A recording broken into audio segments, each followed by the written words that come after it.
Hello my fellow presenters. Okay, in this video I just wanted to do a kind of precursor, if you like, to Rachel Reeves' upcoming budget and how I think this could impact freelancers going forward, particularly if you move to the big city and want to pursue your freelancer goals.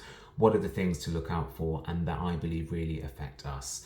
So this budget, it's almost like we really don't know what to expect. There's so many things they've said that they're not going to touch, like supposedly income tax and national insurance and things like that. And I do think that at the moment, so much of take-home pay is taxed on low and middle income earners, particularly with fiscal drag. And I sympathise and understand in part why that needs to happen, because we need to fix public services, access to NHS services and so forth. But what's in store and what do I think we need to look out for? Now, the one that they have announced, which I wanted to talk about, was the big winter fuel allowance. Now, I know that that's not going to affect the majority of people that watch my videos, but I wanted to talk about what it means going forward and the sentiment of it. So, and I'm going to use that word again, sentiment. So my thoughts on it are this. I find it both nonsensical, but also I do actually, I'm afraid, somewhat applaud the sentiment of it. Let me explain. So the winter fuel allowance is something that's had so much sort of press interest recently because basically they're going to scrap it unless you're on pension credit.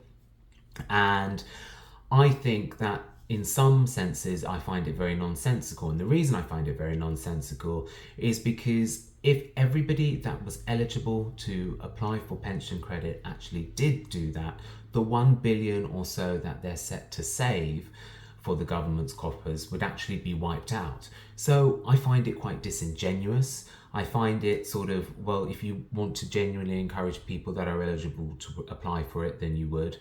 And also there will be older pensioners that fall through the gaps. But the reason I applaud the sentiment in part is this, because often the pensioners have been quite untouchable. They are the core voting base, the vote winners, if you like, the people that get you into government. So anything that disproportionately affects the older generations, you can't touch that. But actually I do think we need to look at what is sustainable, because when our generation and younger generations come of pension age, which will just keep being pushed back and back, it's already going to be pushed back to 71. I actually think by the time we get there, it'll be pushed even further. I don't think the state pension will be anything like it is now. I'm not particularly optimistic about it. I think we're going to need to be working longer and doing more flexible working. I think things will obviously be very different then. Things change so much over time. But I also think that 65 to, whenever you might live till, you might live to 100 and something, that people do that now. I do think that we're living longer, and I don't actually see 65 as old. I think when you're perhaps in your mid 70s, late 70s, early 80s, that's when, I think you can often really start to deteriorate if you don't really look after yourself. And I think I actually favour what Martin Lewis has said, where he suggested that anybody living in properties of council taxes A to C should still be eligible. It's not a perfect system, but it's something that helps to be a safety net for pensioners that will fall through the gaps.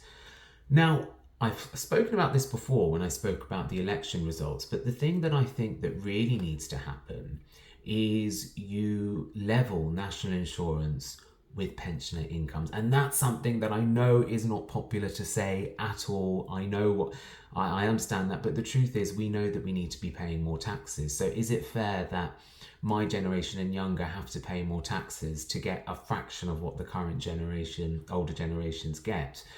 And I'm afraid I think it's a hard decision that you have to make. When a government first comes into government, they have to be able to use this first budget to do the unpopular things. That's when you get the unpopular things done first, and then towards the end of the government, you try to do what's more popular before kind of the election comes up.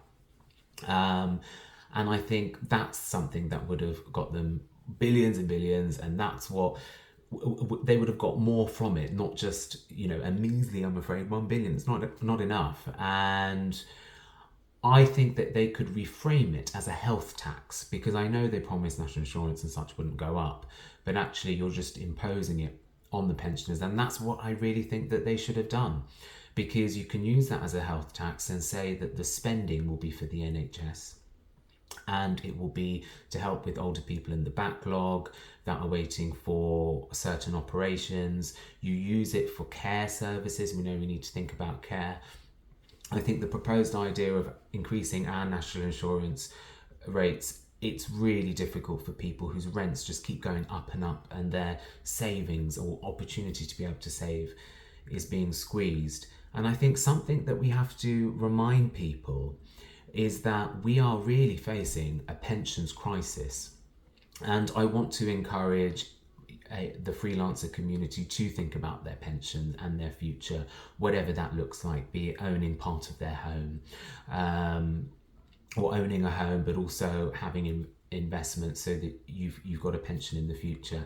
What works for you? Because at the moment, many people either have a home from my generation, or they might have a pension, and actually a lot of them don't have both. And when we're talking about perhaps putting this national insurance on older pensioners, they'll say it's unfair, we've paid into this system, that's not what it was for, it was designed so that we could have a pension in the future, but it's not sustainable. You don't say, oh, actually, it hasn't paid for all of these services, but we're going to give it to you anyway. That's not how things work when you pay for things. And it's just not sustainable, and I don't think it's fair to put that on our generation. So I think you have to look at that, because a lot of the income that pensioners are getting now, 75% of pensioners live mortgage free, or I've seen a figure of around that much, and the majority of their income is what I would call residual. Some pensioners in good health have the option to do some minimal flexible work. I actually don't believe in the idea of fully ever retiring. I think we all need to sort of have interests and stay interested, and do things that bring us, that kind of fuels a passion. And I think even if it just means working a little bit one day a week, or just being freelancer sporadic, I think that that's important.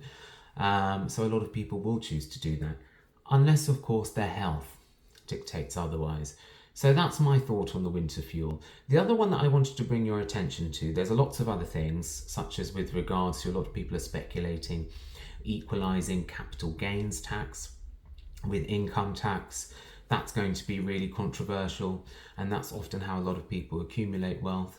However, having said that, I think we need to look at that, because when freelancers move to the city, they're going to need to use public services to be able to, be healthy, and be their best, and see a GP, or have an operation when they need it. Particularly, they need to be able to do that fast, because I think, if you're waiting a long time for an operation, you're living sort of in pain, you're not well, it's very difficult. And often as freelancers, we have to pull through if we're not well, and that's really difficult. So I know it's not going to be popular, but I kind of understand if they're going to need to do that. It's going to be quite brutal for a lot of people, particularly if they want to sell a home or something that's basically been their pension for a lot of freelancers. So, and particularly if they don't have a company pension. So that's something that concerns me. I think I'm undecided on that one yet. Now, the one that's really kind of also got me quite fired up, if you like, that I think is deeply unfair, is the removal of the 25% council tax allowance. This is rumoured. We don't know if it's going to happen, but I think this is deeply problematic if they do this. This basically is, if you live in a flat or a home on your own, you're not entitled to a 25% discount from council tax. And I think single people that live on their own, they already have disproportionately high living costs. It costs a lot more to be able to live on your own. Not everybody has a partner. And the thing that I find quite difficult about this is because also some people will say, oh, well, you know, we've got a housing crisis, we need to encourage people to let out their spare rooms. But what if you live in a one bed?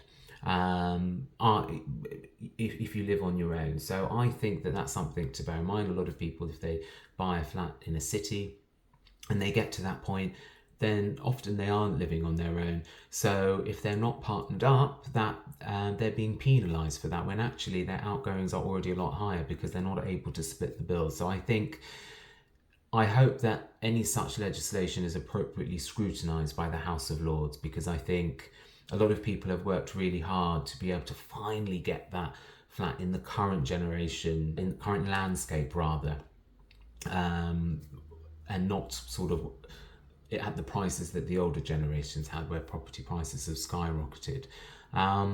So that's something to consider there. Those are the ones that I wanted to sort of point out. There's various other things that are rumoured. I think I would love to see more aggressive campaigns and ways in which you look at the big companies that don't pay their taxes and that are registered in other havens.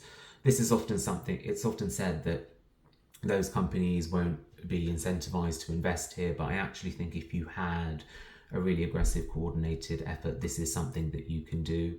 I do believe that there's a sense of, if they are going to do this, they can't be sort of, they just have to kind of do it straight away. They can't, there's going to be a sense of the media, I think, will sort of penalise them for it, and certain corporate interests, and I do think that there's conflicts with certain donors. I have to say, the thing about the freebies and all of this, it's kind of, in light of the conference, it's not really something I want to focus on. I think I'm more interested in the policies and how this is going to affect us as working people going forward, and people having the opportunity to move to their local big city and pursue their freelancer passions and interests. So we'll see what happens in the actual budget. There's a few other things that's being rumoured, such as with inheritance tax. That's another one. Perhaps I'll go into more detail on inheritance tax in a future video, and particularly when we get the budget. But we'll see. Thanks very much for listening, and I'll see you in the next video. Bye for now.